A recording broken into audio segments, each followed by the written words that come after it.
Quero voltar a falar de trânsito, que é um outro assunto que vem rendendo muita discussão ao longo da programação da Record. Sabia que o desrespeito às placas de sinalização no trânsito tem sido um dos principais fatores que causam acidentes aqui na capital? Muita gente não conhece as placas, acredite se quiser. Por isso as pessoas não identificam quando tem que parar, quando tem que dar preferência.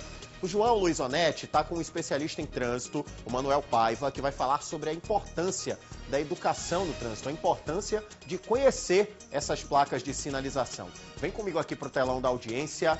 João, meu amigo, eu, inclusive, não sabia, por exemplo, que aquele triângulozinho que a gente vê na pista é para dar preferência. Eu não sabia disso até alguns anos, né? Agora eu já sei. Mas eu confesso que logo que eu comecei a dirigir, eu não fazia ideia. Para mim era um triângulo aleatório para sinalizar alguma coisa para o IMU, mas não para o condutor. Ou seja, é importante, né, meu amigo, conhecer todas as placas, saber lidar no trânsito aqui de Manaus para evitar os acidentes. Bom dia para você.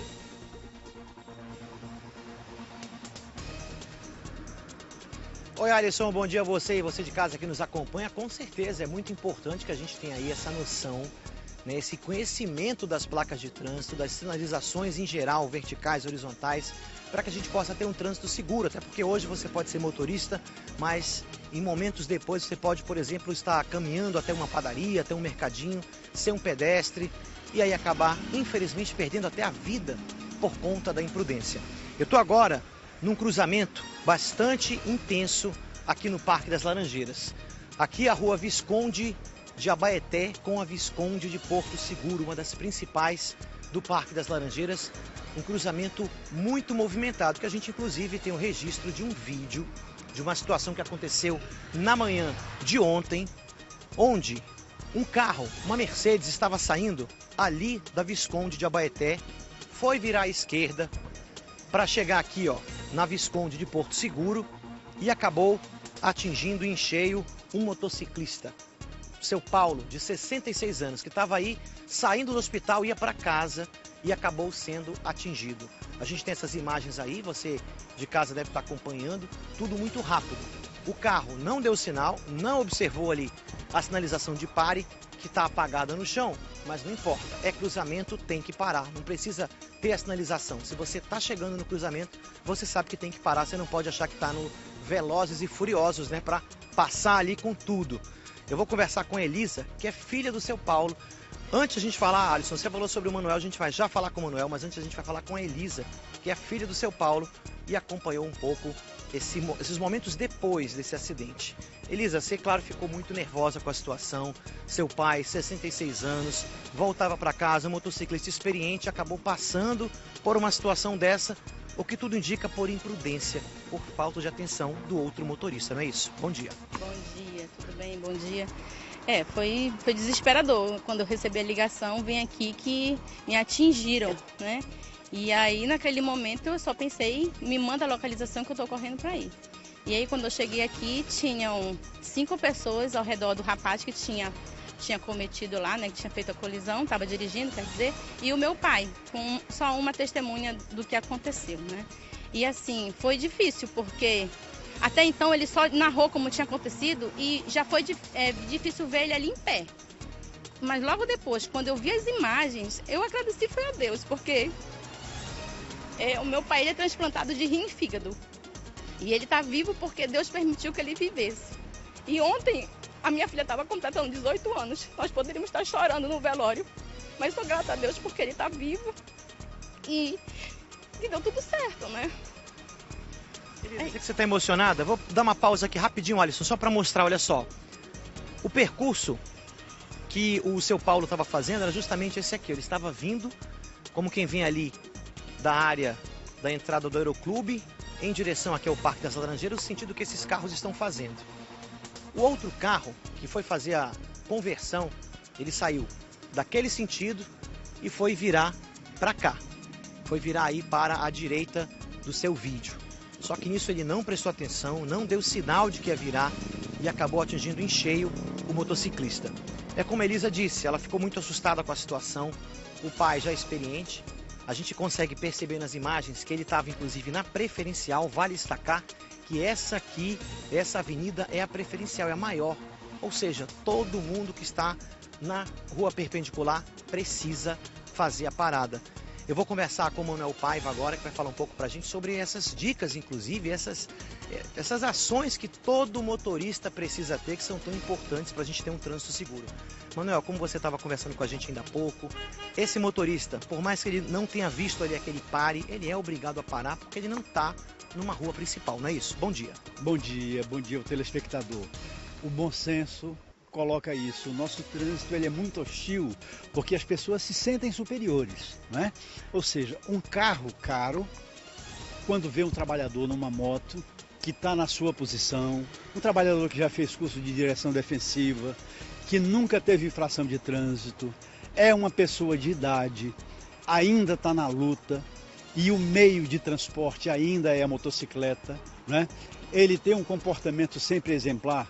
E efetivamente ele foi traído por um comportamento inadequado, de um comportamento que infringe todas as regras de trânsito. Num cruzamento onde esse infrator estava numa rua secundária, ultrapassou e fez uma manobra na rua preferencial, onde na realidade é um ponto onde tem sinalização horizontal, sinalização vertical.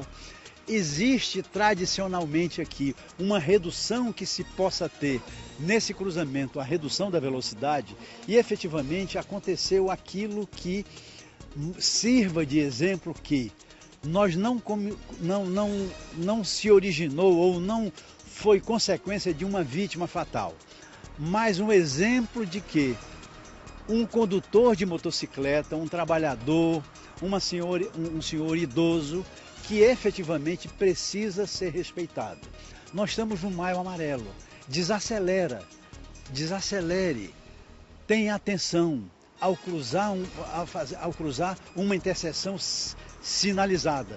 Como você falou, se não fosse sinalizada, a preferencial daquilo que primeiro o pedestre tem que ter a sua prioridade. Depois vem o ciclista e o motociclista, que são as partes mais frágeis do sistema de mobilidade. Essa situação gera isso, a emoção da família, a não conformidade da família, a vontade de lutar pelo seu direito, de proteger o comandante da família. Esse é o exemplo, a luta de todos nós na cidade de Manaus. Nós não podemos acabar com a nossa capacidade de se indignar contra o mau motorista, o mau comportamento, esse exemplo que tem que ser nefasto, tem que ser punido, tem que servir de exemplo para que ele não vá fazer isso lá numa rua da periferia que não tem nenhum tipo de sinalização, né? Esse é o exemplo que nós temos que ter, essa indignação. Nós não podemos concordar. Nós temos que fazer com que o Código de Trânsito brasileiro seja cumprido na sua íntegra.